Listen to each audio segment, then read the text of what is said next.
Paul's letter to Philemon.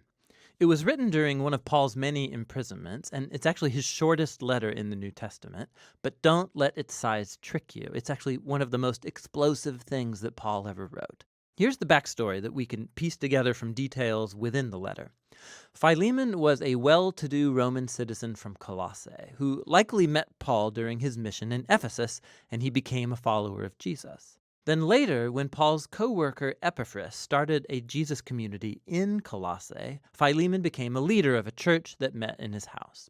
Now, Philemon, like all household patriarchs in the Roman world, owned slaves, one of whom was named Onesimus. And at some point, these two had a serious conflict. Onesimus wronged Philemon in some way. Maybe it was theft, or maybe he cheated him. We don't exactly know.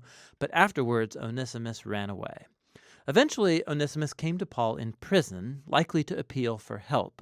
And in the process, he became a follower of Jesus and then a beloved assistant of Paul. And so Paul finds himself in a very difficult and delicate situation as he writes this letter.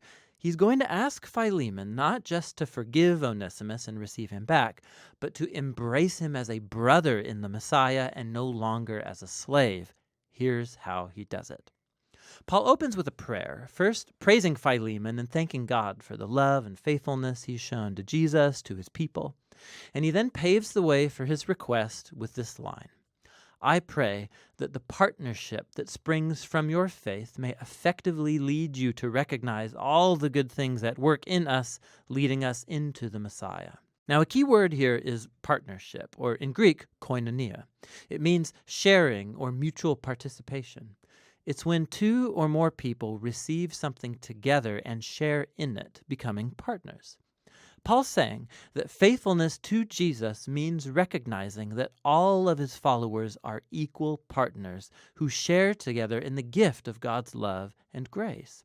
And for Paul, this experience of koinonia among Jesus' followers, it's not just an idea that you think about, it's something that you do in your relationships, which moves Paul on to his request. He finally brings up Onesimus.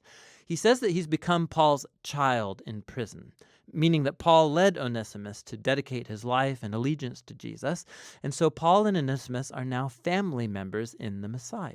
He's been serving Paul faithfully in prison, and even though Paul wants to keep him around, he knows that this unresolved conflict with Philemon has to be reconciled if they say that they're followers of Jesus. Which moves Paul on to his bold request, that Philemon receive Onesimus back, no longer as a slave, but as more than a slave, as a beloved brother in the Lord. Now, this is a really tall order. Under Roman law, Philemon had every legal right to have Onesimus punished or put in prison, and Paul's not only asking him to forgive Onesimus, but to welcome back his former slave into Colossae as a social equal, as a family member. This is way more than kindness. This is unheard of.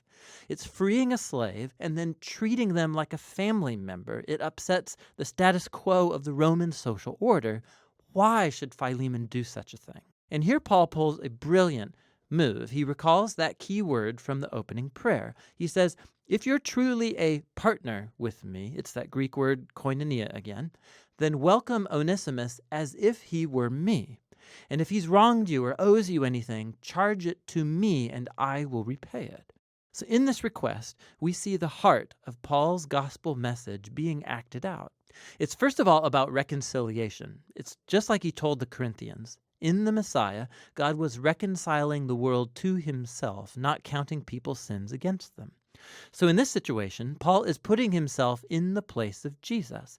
He will absorb the consequences of Onesimus' wrongdoing. He will pay the cost so that he can be reconciled to Philemon.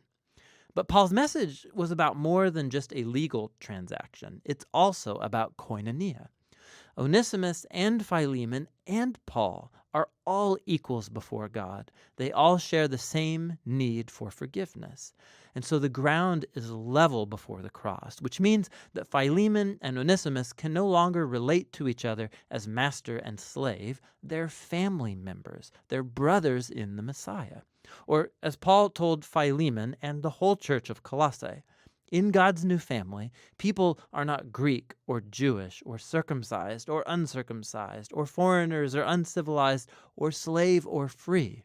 but the Messiah is all and is in all people.